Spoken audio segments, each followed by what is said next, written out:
안녕하세요. 오늘은 1월 22일이고요. 지금 시간은 저녁 9시 30분입니다. 이제는 속스를 보내줄 때가 된 것 같습니다. 어제 포머로 내동 매매를 했는데요. 릴렉스, 간센보살. 구독, 좋아요 부탁드립니다. 오늘 롯데 지주사를 18주를 샀는데요. 정찰병을 보내봤어요. 삼성 SDI는 어제 사고 나서 오늘 급등을 했습니다. 그래서 19% 수익 중이에요. 아이렌은 어제 사파를 해서 2% 수익 중이고요. 아이렉스도 어제 내동매매를 했습니다. 그래서 4.9% 수익 중이에요. 리게티 컴퓨팅은 0.9% 손실 중이고요. 수량을 많이 줄였어요. 로켓랩은 4주에서 2주를 매도하고 2.25% 수익 중입니다. SOXL은 2주를 갖고 있는데 23.9% 수익 중이에요. 어제 제가 좋아하는 자리가 나와서 삼성 SDI를 매수를 했는데요. 오늘 급등을 해서 LG전자를 급하게 매도하고 불타기를 했습니다. 다행히 애프터장에서도 23% 급등을 하고 있어요. 롯데 지주에 정찰병을 보냈는데요. 이번 상법 개정안 입법에서 자사주 의무 소각이 발의된다면 자사주를 많이 보유하고 있는 회사들이 상승이 예상돼요. 자사주는 롯데 지주사가 27.5%나 막대한 양을 갖고 있더라고요. SK도 24%의 자사주를 갖고 있는데 SK는 자사주 소각보다는 그 자사주로 나스닥 상장을 선택한 것 같아요. 그리고 수급 현황을 보면 외국인들이 조금씩 매수를 하고 있고요. 기관들도 매수를 하고 있어요. 이평선도 전부 다 몰려 있는데요. 언제 상승할지는 몰라도 한번 상승하면 무섭게 상승할 것 같아요. 그런데 언제 상승하냐가 관건인 것 같습니다. 상황을 보고 조금씩 매수를 해 보려고요. SOXL이 어제 10% 이상 급등을 해서 포머가 왔는데요. SOXL 상승하는 것만 보면 심리적으로 안정이 안 되는 것 같아요. 이제는 놓아줄 때가 된 것 같습니다. 오늘도 5% 가까이 지금 현재 상승을 하고 있는데요. 개인적인 생각이지만 그래프를 이렇게 쳐다보고 있으면 본장이 시작되고 갭 상승보다는 약간 긴 음봉이 나올 것도 같습니다. 그런데 여지껏 제 의견이 많이 틀렸으니까 알 수는 없는 것 같아요. 어제 리게티 컴퓨팅도 9% 가까이 하락을 했었는데요. 아무 짓도 안 하고 버틸 거라고 생각했지만 9% 가까이 급락을 하니까 중간에 절반 이상을 매도하고 말았어요. 결국은 내동 매매를 하고 말았습니다. 1000만원 가까이 매수를 했었는데요. 지금은 400만원 보유 중이에요. 한동안은 마음을 다쳐서 추가 매수는 좀 어려울 것 같아요. 어제 아이렌과 아이렉스를 역대급으로 내동 매매를 하고 말았어요. 풀이장이 시작하고 곧 하락할 것을 예상하고 아이렌과 아이렉스를 절반 정도를 매도를 했는데요. 8시에서 9시쯤에 아이렌이 5% 이상 급등을 했고요. 아이렉스는 10% 이상 급등을 했어요. 아이렌이 2% 정도 상승했을 때 다시 급하게 재매수를 했습니다. 그러고 나서 안도를 만끽하고 있는데 저녁에 갑자기 줄줄 흘러내렸어요. 그래서 아차 하는 생각에 다시 절반씩을 매도했습니다. 그러고 나서 아이렌은 오늘 수량을 다시 채워 넣었고요. 아이렉스는 조금 추가 매수를 해서 60% 정도를 보유 중에 있어요. 한번 심리적으로 꼬이고 나니까 나도 모르게 매도와 매수 버튼을 우발적으로 누르고 말았습니다. 다시 마음을 다잡고 매매를 해야 될 것 같아요. 예측이 무의미한데요. 그래프를 이렇게 보고 있으면 여기서 추가적인 상승보다는 21선까지 조정을 받지 않을까 라는 생각을 하는데요. 요즘 들어 저희 예측이 잘 맞지를 않아서 무의미한 것 같아요. 이제부터라도 느긋한 마음으로 매도와 매수를 해야 될 것 같아요. 로켓랩은 1.6% 정도 하락하고 있는데요. 로켓랩 그래프의 포지션도 지금 애매한 것 같아요. 상승보다는 21선 약간 이탈하면서 하락이 나올 것 같습니다. 오늘 저녁 10시 30분에 GDP 3분기 실적 발표가 있고요. 실업수당 청구 건수 발표가 있어요. 그리고 인텔의 실적 발표가 있습니다. 인텔이 그동안 많이 상승했는데요. 이번 실적 발표가 발목을 잡을 수도 있을 것 같아요. 서학개미 고수들은 매수 1순위로 엔비디아를 택했고요. 3번은 팔란티어테크, 넷플릭스도 있고요.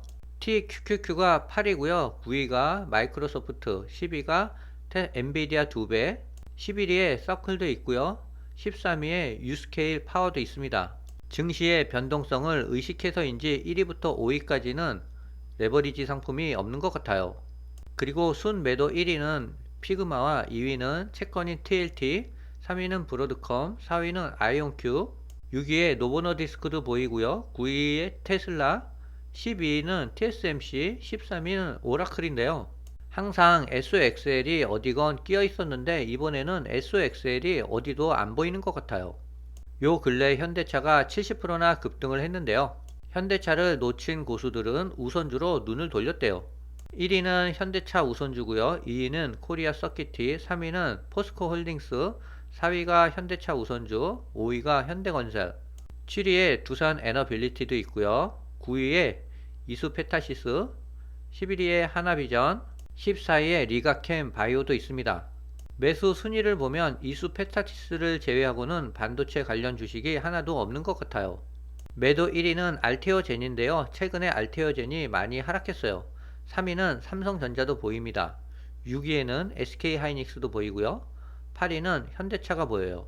투자고수 상위 1%는 반도체를 매도하고 있는 것 같습니다.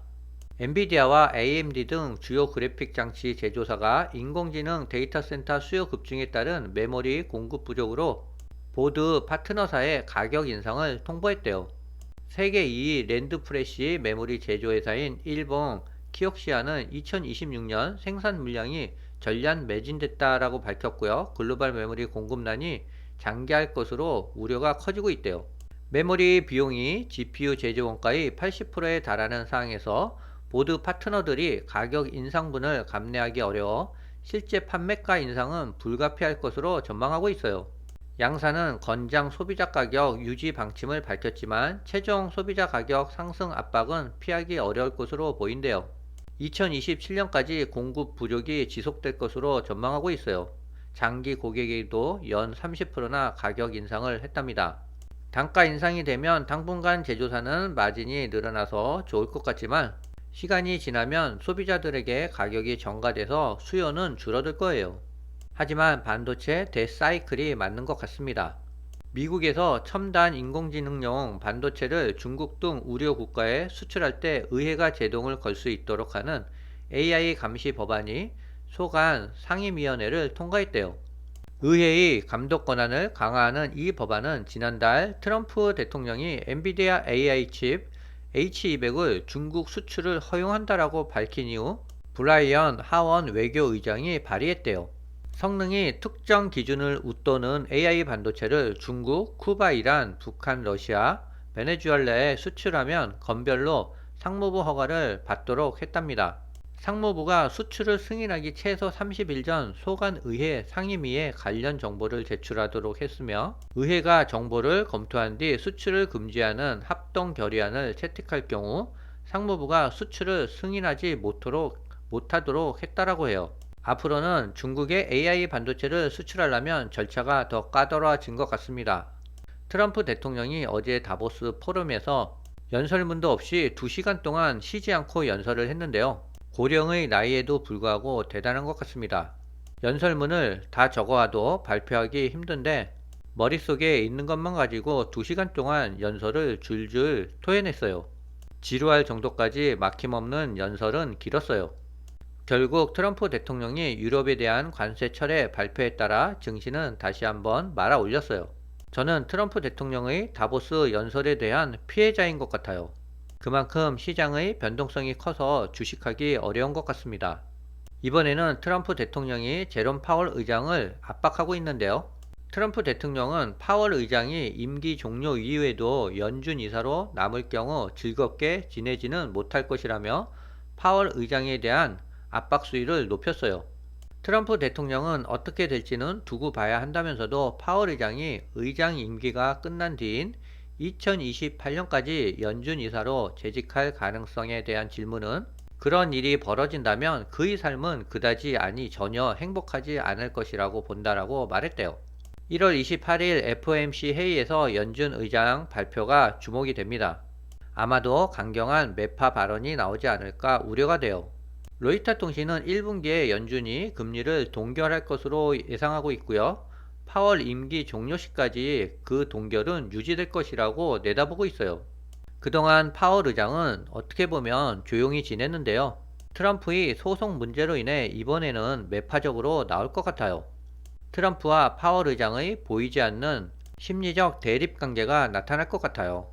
비트코인은 3일 연속 자금이 순 유출되고 있는데요. 어제는 무려 7억 달러나 순 유출됐어요. 그래서 가격은 꼬꾸라지고 말았습니다. 어제 오늘 살짝 반등을 주고 있는데요. 하지만 이평선 아래에서 반등을 주고 있어 이평선이 저항선 역할을 줄줄이 하고 있는 것 같아요. 강력한 모멘텀이 일어나지 않는 이상은 이 이평선들을 단번에 뚫기가 어려울 것 같습니다. 지금 시간 10시 10분을 가리키고 있는데요. 모두 화이팅 해야 될 것 같습니다. 오늘은 여기까지입니다.